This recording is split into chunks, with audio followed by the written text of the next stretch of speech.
Bayangkan timnas futsal Indonesia bermain langsung di kandang Brasil.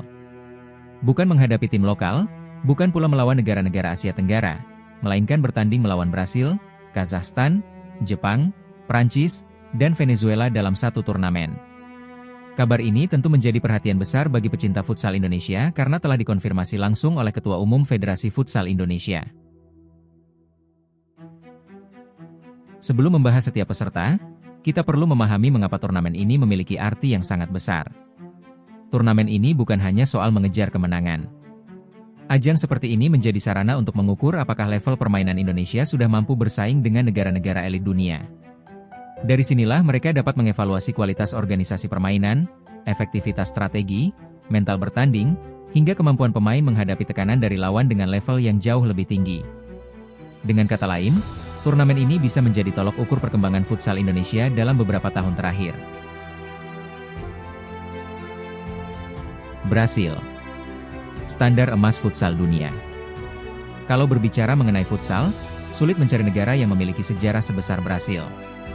Mereka bukan hanya langganan juara, tetapi juga menjadi negara yang membentuk identitas permainan futsal modern. Teknik individu para pemain Brasil berada di level luar biasa. Mereka mampu mengolah bola di ruang sempit, memainkan umpan satu sentuhan dengan tempo tinggi, melakukan rotasi tanpa bola secara konstan, serta mengambil keputusan dengan sangat cepat. Hal yang paling menakutkan dari Brasil bukan hanya kemampuan menyerang mereka, melainkan kemampuan mengubah jalannya pertandingan dalam hitungan detik. Satu kesalahan kecil bisa langsung berbuah gol. Bahkan ketika sudah unggul, Brasil tetap mempertahankan intensitas permainan dan terus menekan lawan. Bagi Indonesia, pertandingan melawan Brasil bukan sekadar mengejar hasil akhir, tetapi kesempatan untuk merasakan langsung standar tertinggi futsal dunia. Jika Garuda mampu bertahan disiplin, keluar dari tekanan, dan memberikan perlawanan kompetitif, itu sudah menjadi pencapaian yang sangat berarti. Namun tantangan Indonesia tidak berhenti di Brasil saja. Kazakhstan. Raksasa Eropa yang sering diremehkan. Banyak penggemar futsal mengenal Brasil sebagai kekuatan utama dunia, tetapi pecinta futsal yang mengikuti perkembangan kompetisi internasional tentu tahu bahwa Kazakhstan merupakan salah satu tim paling berbahaya di Eropa. Mereka dikenal memiliki organisasi pertahanan yang sangat disiplin, kekuatan fisik yang luar biasa, serta kemampuan memainkan skema power play dengan sangat efektif. Kazakhstan bukan tipe tim yang menghibur dengan banyak trik atau permainan indah. Mereka lebih mengandalkan kedisiplinan, efektivitas, dan kemampuan memanfaatkan setiap kesalahan lawan. Mereka sanggup membuat pertandingan berjalan sesuai ritme yang mereka inginkan dan memaksa lawan kehilangan kesabaran. Ketika lawan mulai lengah atau frustrasi, Kazakhstan akan langsung menghukum. Bagi Indonesia, pertandingan melawan Kazakhstan kemungkinan akan menjadi ujian kedisiplinan, fokus, dan kesabaran selama 40 menit penuh. Jepang. Rival yang paling dikenal Indonesia. Jika ada satu negara yang paling sering dijadikan tolok ukur perkembangan futsal Indonesia, maka jawabannya adalah Jepang. Selama lebih dari 2 dekade, Jepang menjadi salah satu kekuatan utama futsal Asia berkat organisasi permainan yang sangat rapi dan disiplin. Mereka mungkin tidak selalu memiliki pemain dengan kemampuan individu paling spektakuler, tetapi Jepang hampir selalu unggul dalam aspek taktik. Pressing mereka terstruktur, rotasi pemain berjalan cepat, penguasaan bola sangat efisien, dan kesalahan individu jarang terjadi. Karena itulah Jepang selalu menjadi lawan cukup menyulitkan. Prancis. Kekuatan baru Eropa. Prancis adalah salah satu negara yang sedang berkembang sangat cepat di dunia futsal. Mereka memang belum memiliki sejarah panjang seperti Brasil, Spanyol, atau Portugal, tetapi perkembangan mereka dalam beberapa tahun terakhir benar-benar mengesankan. Investasi federasi, pembinaan pemain muda, peningkatan kualitas kompetisi domestik, hingga dukungan terhadap tim nasional membuat Prancis terus menunjukkan kemajuan. Karena itu, Prancis datang ke turnamen ini bukan sekadar sebagai pelengkap. Mereka ingin membuktikan bahwa mereka layak bersaing dengan negara-negara elit dunia. Bagi Indonesia, menghadapi Prancis merupakan kesempatan untuk mengukur kemampuan melawan salah satu proyek pengembangan futsal paling menarik di Eropa saat ini. Venezuela. Kuda hitam Amerika Selatan. Peserta terakhir adalah Venezuela.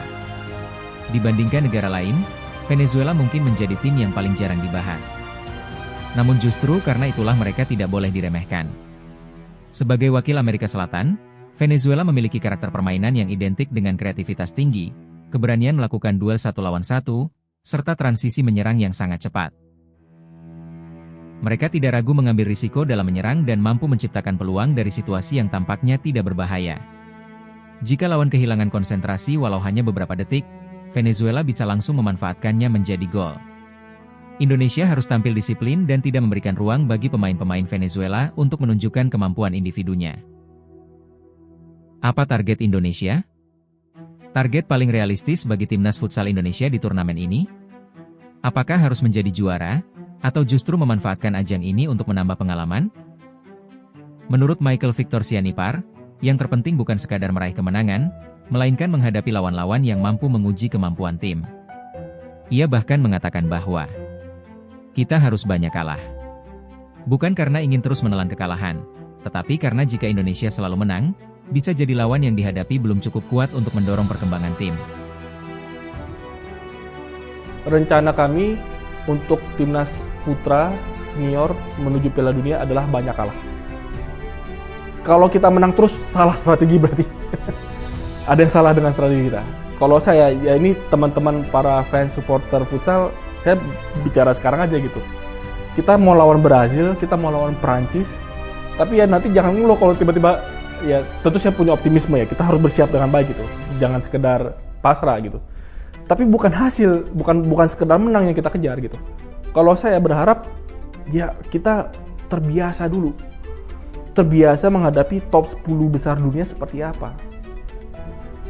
Karena kalau kita sudah terbiasa, mental kita terbangun, kita jadi bisa mengevaluasi diri apa yang kita kurang, secara taktika, secara skill individu kah, secara apapun itu, bersiap lebih baik lagi.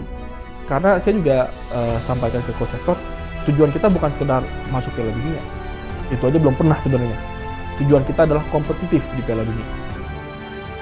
Melalui kesempatan menghadapi tim-tim elit dunia yang sudah menjadi langganan Piala Dunia Futsal, Indonesia diharapkan dapat keluar dari zona nyaman dan terdorong hingga batas kemampuannya. Pengalaman melawan lawan dengan level tertinggi inilah yang diyakini akan membantu timnas futsal Indonesia semakin terbiasa bersaing di panggung dunia dan mempercepat proses peningkatan kualitas tim. Terima kasih sudah menonton. Sampai jumpa di video berikutnya.